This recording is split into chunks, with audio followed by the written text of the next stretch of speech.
Hello everyone, this is Jayesh Umre and we are going to start 18th lecture on Java programming. इस lecture में हम discuss करेंगे कुछ जावा MCQs जो कि बेस्ड होंगे प्रीवियस लेक्चर्स पे। और जावा MCQs हम इसलिए स्टडी कर रहे हैं ताकि हमारी प्रोग्रामिंग स्किल्स को इम्प्रूव कर सके, कैंपस प्लेसमेंट की प्रिपरेशन कर सके, कॉम्पिटिटिव एग्जामिनेशंस के लिए रेडी हो सके। So question here is what is the output of the program. Okay, Java program के लाइन्स ऑफ कोड हमारे पास है और इन 4 ऑप्शन में से एक ऑप्शन हमारा आंसर है। यदि हम फर्स्ट लाइन को देखें तो यहाँ पर दिखाई दे रहा है हमको 4। डेट मीन्स यहाँ पर यूज़ किया गया है फॉर लूप का, और फॉर लूप को हम प्रीवियस लेक्चर में स्टडी कर चुके हैं। सो फॉर लूप के अंदर क्या बताया गया है, integer I equals to 1। That means for loop start कितने से हो रहा है, 1 से। आई लेस देन 5, और यहाँ पे कंडीशन क्या दी है कि आई की वैल्यू लेस देन 5 जब तक रहेगी तब तक लूप चलेगा।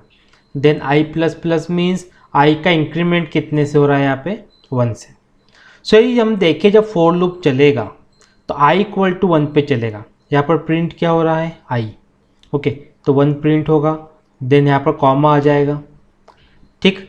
और जब इसके बाद आई का इंक्रीमेंट होगा 1 से, आई कितना हो जाएगा, 2। फिर से यहाँ पर आई प्रिंट होगा, आई की वैल्यू कितनी है, 2। देन अगेन यहाँ पर आई का इंक्रीमेंट होगा 1 से, आई की वैल्यू हो जाएगी 3, तो फिर यहाँ पर प्रिंट होगा 3। देन अगेन आई का इंक्रीमेंट होगा 1 से, आई की वैल्यू हो जाएगी 4, तो यहाँ पर कितना प्रिंट होगा, 4। देन अगेन आई का इंक्रीमेंट होगा 1 से, आई की वैल्यू हो जाएगी 5, ठीक। लेकिन अगर मैं यहाँ पर देखूँ लेस देन 5 की बात हो रही है, 5 के इक्वल नहीं। जब तक लेस देन 5 है तब तक के ये लूप चलेगा। अब आई इक्वल टू 5 हो गया मीन्स लेस देन 5 तो है ही नहीं, तो आउटपुट में हमें ओनली क्या मिलेगा, 1, 2, 3, 4। सो यदि हम लोग यहाँ पर देखें सो हमको 2 ऑप्शंस के अंदर 1, 2, 3, 4 दिखाई दे रहा है। तो क्या हमारे ऑप्शन दोनों गलत है, क्या रिपीट हो गए, ऐसा नहीं है। आप यदि ध्यान दें तो आपको यहाँ पर दिखाई देगा कि हर नंबर के बाद कॉमा लगाना ज़रूरी है, ठीक। अगर 1 के बाद कॉमा आया है, 2 के बाद कॉमा आया है, 3 के बाद कॉमा आया है, तो 4 के बाद भी कॉमा आएगा। और जब 5 होगा तो 5 प्रिंट ही नहीं होगा। तो अगर मैं दोनों ऑप्शन के अंदर देखूँ तो ऑप्शन ए के अंदर है हर नंबर के बाद कॉमा, लेकिन बी में 4 के बाद कॉमा नहीं है। That means option A is the correct answer. Next question हमारे पास है, what is the output of the program. 2 line का कोड हमको दिया है और 4 ऑप्शन में से एक ऑप्शन हमारा आंसर है। सो यदि हम लोग देखें, हमें ये क्वेश्चन प्रीवियस क्वेश्चन की तरह ही दिख रहा है, दोनों सेम ही तो लग रहे हैं, बट यहाँ पे कुछ ना कुछ तो ऐसा है जो सोचने वाला है और हमको फ्यूचर में आने वाली एग्जाम्स के अंदर सपोर्ट भी करेगा। 4 ऑप्शन है, 1 2 3 4, 0 1 2 3 4, compiler, error and none. So I think अब तक के आपने आंसर सोच भी लिया होगा कि इसमें क्या आने वाला है। अब यदि हम लोग देखें, फॉर लूप का यहाँ पे कर्ली ब्रैकेट नहीं लगा है, तो हम डिस्कस कर चुके प्रीवियस लेक्चर में, जब अगर सिंगल लाइन है तो आपको कर्ली ब्रैकेट की ज़रूरत नहीं है, जब मोर देन 1 लाइन होती है तब हमको ज़रूरत पड़ती है कर्ली ब्रैकेट की। सो कर्ली ब्रैकेट ना होने से कोई एरर यहाँ पे नहीं आता है। लेकिन अगर मैं देखूँ इंक्रीमेंट के अंदर यहाँ पर सेमी कॉलन लगा है जो कि अलाउड नहीं है। डेट मीन्स यहाँ पर आता है compiler error. Next question is what is the output of the program. Okay, Java program की लाइन्स ऑफ कोड हमको दी गई है और 4 ऑप्शन में से एक ऑप्शन हमारा आंसर है। सो यहाँ पर हम स्टार्ट करते हैं। सो यदि हम पूरे कोड के अंदर देखें, ओके, तो हमको यहाँ पे फॉर लूप का भी यूज़ दिखाई दे रहा है और इफ कंडीशन का भी यूज़ दिखाई दे रहा है। साथ ही हमको एक कंटिन्यू नाम का कीवर्ड भी दिख रहा है जो कि एक स्टेटमेंट है। अगर मान लीजिए कि कुछ लाइन्स ऑफ कोड है जावा प्रोग्राम की और यहाँ पे कंटिन्यू कीवर्ड आ गया, ठीक, और ये लाइन्स ऑफ कोड है, तो कंटिन्यू क्या करता है कि जो नीचे की लाइन्स ऑफ कोड है इसको एग्जीक्यूट करने से स्किप कर देता है। जैसे अगर मान लो फॉर लूप है, ओके, और कहीं पे कंटिन्यू आता है तो नीचे की लाइन्स क्या हो जाती है, एग्जीक्यूट नहीं होती बल्कि क्या हो जाती है, स्किप हो जाती है। डेट मीन्स अगर मैं यहाँ पर देखूँ, अगर कंटिन्यू कीवर्ड का यूज़ किया है तो इसके नीचे की लाइन क्या हो जाना चाहिए, स्किप हो जाना चाहिए, मीन्स रन नहीं होना चाहिए। लेकिन कंटिन्यू जो कीवर्ड है वो इफ कंडीशन के अंदर है। मीन्स कंटिन्यू किस पे डिपेंड कर रहा है, इफ कंडीशन पे। और इफ कंडीशन यहाँ पर क्या बोल रही है, if I modulus 3 equal to 0। Sorry, जब हम आई को 3 से डिवाइड करेंगे तो रिमाइंडर क्या आना चाहिए, 0। उस केस में ही कंटिन्यू कीवर्ड चलेगा, अदरवाइज नहीं चलेगा। ओके, जैसे आई डिवाइडेड बाय 3 मीन्स अगर मैं यहाँ पे 2 को 3 से डिवाइड करता हूँ, रिमाइंडर 0 आता है क्या, नहीं। बट अगर मैं 3 को 3 से डिवाइड करता हूँ तो रिमाइंडर कितना आएगा इस केस में, 0। डेट मीन्स कंटिन्यू चलेगा। अगर मैं 4 को 3 से डिवाइड करता हूँ तो रिमाइंडर कितना आएगा इस केस में, 1। उस समय कंटिन्यू नहीं चलेगा। अगर मैं 5 को 3 से डिवाइड करता हूँ उस केस में रिमाइंडर आएगा 2। ओके, मतलब कंटिन्यू कीवर्ड नहीं चलेगा। लेकिन जब मैं 6 को 3 से डिवाइड करता हूँ तो रिमाइंडर कितना आएगा, 0। उस केस में कंटिन्यू कीवर्ड चलेगा। ये सिंपल सा मैथमेटिक्स हमको यहाँ पे समझना है। ओके, सो यदि हम यहाँ पर देखें i इक्वल टू 0 एक वेरिएबल बन जाएगा i नाम का। ओके, उसमें आ गया 0। फॉर i इक्वल टू 1, जब लूप चलाने की बारी आ रही है, i इक्वल टू 1 पे लूप चलेगा। कब तक चलेगा, लेस एन इक्वल टू 6 तक। i का इंक्रीमेंट कितने से हो रहा है, यहाँ पे i का इंक्रीमेंट हो रहा है 1 से। अगर फॉर लूप के अंदर देखें तो इफ कंडीशन लगी हुई है, i मॉड्यूलस मीन्स i में 3 से डिवाइड करेंगे तो रिमाइंडर कितना आना चाहिए, 0। उस केस में क्या चलेगा, कंटिन्यू। और यहाँ पर क्या प्रिंट हो रहा है, i। ठीक, सो यदि हम लोग देखें जब i इक्वल टू 1 रहेगा, इफ चलेगा क्या, इफ नहीं चलेगा i इक्वल टू 1 पे। तो यहाँ पर क्या प्रिंट हो जाएगा, i मीन्स आउटपुट में आ जाएगा 1 कॉमा। देन यदि हम आगे देखें, जब i की वैल्यू 2 रहेगी, i का इंक्रीमेंट हो रहा है 1 से, जब i की वैल्यू 2 रहेगी तब इफ चलेगा क्या, कंडीशन क्या बोलती है, 2 में 3 से डिवाइड करें तो रिमाइंडर 0 आना चाहिए। कंडीशन फेल हो रही है। अगेन प्रिंट होगा i, यहाँ पर आ गया 2। जब i की वैल्यू 3 रहेगी, ओके, तो ये इफ चलेगा, यस चलेगा। इफ क्या बोलता है, 3 को 3 से डिवाइड करेंगे तो रिमाइंडर कितना आना चाहिए, 0। तो 3 में 3 से पूरा डिवाइड जाएगा, रिमाइंडर कितना आएगा, 0। तो कंटिन्यू कीवर्ड चलेगा। नीचे की लाइन क्या हो जाएगी, इस केस में स्किप हो जाएगी, अब ये लाइन नहीं चलेगी। अब अगेन हम लोग देखते हैं। ओके, अब i का हम लोग क्या करते हैं, इंक्रीमेंट। तो i इक्वल टू 4 हो गया, तो 4 पे इफ चलेगा क्या, 4 को हमने 3 से डिवाइड किया, रिमाइंडर 0 आ रहा है क्या, नहीं, रिमाइंडर आ रहा है 1। डेट मीन्स इफ नहीं चलेगा। तो प्रिंट क्या होगा, i की वैल्यू, i में कितना रखा हुआ है, 4। देन अगेन हम i का इंक्रीमेंट करेंगे 1 से, जो i 4 तब कितना हो जाएगा, 5। सो इफ चलेगा नहीं, 5 में 3 से डिवाइड करो, रिमाइंडर 0 नहीं बल्कि 2 आ रहा है। डेट मीन्स कंटिन्यू कीवर्ड चल जाएगा, सॉरी कंटिन्यू कीवर्ड नहीं चलेगा, इफ चलेगा ही नहीं। तो यहाँ पर क्या प्रिंट होगा, i की वैल्यू यहाँ पर कितना रखा है, 5। अब यदि हम आगे और देखें, i का इंक्रीमेंट होगा 1 से, कितनी हो रही वैल्यू, 6।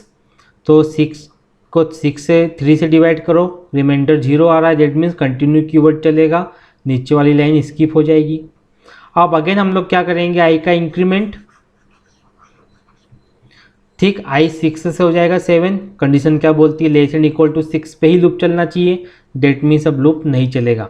तो आउटपुट में क्या आया, 1, 2, 4, 5। सो ऑप्शन बी हमारे आउटपुट से मैच कर रहा है, option B is the correct answer. So यहाँ पर हमने क्या देखा, कंटिन्यू का यूज़। ओके, आपको एग्जाम में आ सकता है किसी प्रोग्राम के अंदर कंटिन्यू का यूज़, तो आपको यहाँ पे क्लियर हो गया होगा। कंटिन्यू जब भी रन होगा उसके नीचे की लाइन क्या हो जाएगी, स्किप हो जाती है। सो नेक्स्ट क्वेश्चन हमारे पास है, what is the output of the program.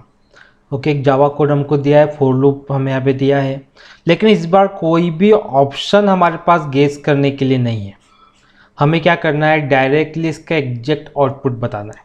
Okay, सो अब हम इतने एक्सपर्ट तो हो ही गए कि हम इसका आउटपुट निकाल सकें। अगर हम देखें, फर्स्ट लाइन है for loop, that mean for loop यहाँ से स्टार्ट हो रहा है, यहाँ पर एंड हो रहा है। ओके, ये जो लाइन है ये फॉर लूप के अंदर नहीं है। हमें ऐसी बातों का ध्यान रखना पड़ेगा क्वेश्चंस को देखने के टाइम। ठीक, फॉर लूप की बॉडी यहाँ पे शुरू हो रही है, फॉर लूप की बॉडी यहाँ पे ख़त्म हो रही है। फॉर लूप क्या बोलता है, इंटीजर i इक्वल टू 0 पे शुरू होगा। कंडीशन क्या है, i की value less and equal to 5 होना चाहिए। इंक्रीमेंट यदि हम देखें तो इंक्रीमेंट हो रहा है 1 से। मीन्स आई की वैल्यू पहले 0 रहेगी, फिर 1 होगी, फिर 2, फिर 3, फिर 4, फिर 5। 5 से ज़्यादा पे लूप चलेगा ही नहीं, क्योंकि कंडीशन क्या है, लेस एंड इक्वल टू 5 होना चाहिए। और यदि लूप चलेगा तो अंदर की लाइन चलेगी, और यहाँ पर क्या प्रिंट हो रहा है, आई की वैल्यू। ओके, और जब लूप चलना ख़त्म हो जाएगा उसके बाद नीचे वाली लाइन चलेगी, वो भी सिर्फ 1 टाइम चलेगी, क्योंकि लूप के अंदर नहीं है। लूप में रखा गया कोड ही बार बार रिपीट होता है, लूप के बाहर का कोड रिपीट नहीं होता है। तो जो नीचे वाली लाइन है सिर्फ 1 टाइम चलेगी। सो अब हम देखते हैं, पहले फॉर लूप काम करेगा, ठीक। आई इक्वल टू जब 0 रहेगा तो यहाँ पर आई की वैल्यू प्रिंट होगी, आई इक्वल टू प्लस आई की वैल्यू भी कितनी है, 0। ओके, अब आई का इंक्रीमेंट होगा जब आई इक्वल टू 1 हो जाएगा, अगेन फॉर लूप चलेगा, यहाँ पर क्या प्रिंट होगा, आई इक्वल टू 1, ठीक। अब अगेन यदि हम देखें आई का इंक्रीमेंट होगा, आई की वैल्यू हो जाएगी 2, यहाँ पर क्या प्रिंट होगा, आई इक्वल टू 2। अगेन आई का इंक्रीमेंट होगा, आई की वैल्यू हो जाएगी 3, यहाँ पर प्रिंट होगा आई इक्वल टू 3। अगेन आई का इंक्रीमेंट होगा, ओके, आई की वैल्यू हो जाएगी 4, यहाँ पर प्रिंट होगा आई इक्वल टू 4। अगेन आई का इंक्रीमेंट होगा, आई की वैल्यू हो जाएगी 5, और आउटपुट में क्या प्रिंट होगा, आई इक्वल टू 5। अगेन आई का इंक्रीमेंट होगा, आई की वैल्यू हो जाएगी 6, लेकिन कंडीशन क्या बोलती है, लेस एंड इक्वल टू 5 पे ही लूप चलेगा, डेट मीन्स 6 पे लूप नहीं चलेगा। तो हमको इतनी लाइन्स मिलेगी 0 से लेके 5 तक के, लेकिन एक लाइन अभी चलना बची है, वो ये वाली system dot out dot print Elon, I equal to print होगा इस केस में। अब आई इक्वल टू यहाँ पर क्या प्रिंट होगा, कभी आप ध्यान दो तो आई का इंक्रीमेंट हो चुका था, आई की वैल्यू 6 हो चुकी थी, डेट मीन्स अभी आई की वैल्यू कितनी है, 6, तो यहाँ पर क्या प्रिंट होगा, 6। हमें इस बात का ध्यान रखना है। तो क्या जो भी हमने डिस्कस किया यही हमारा आउटपुट आने वाला है, आई इक्वल टू 0 से लेके 5 से लेके 6, कि यही हमारा आउटपुट है। आप खुद एक बार फिर से प्रोग्राम को सोचिए और बताइए क्या होता है। एज ए बिगिनर जब हम पहली बार सोचते हैं तो हमको ऐसा ही लगता है कि हमें ये प्रोग्राम दिया गया है, ओके, तो इस प्रोग्राम का आउटपुट यही आने वाला जो भी हमने सोचा है, बट ऐसा नहीं है। ये जो आउटपुट हमने यहाँ पर निकाला है, ओके, ये आउटपुट गलत है।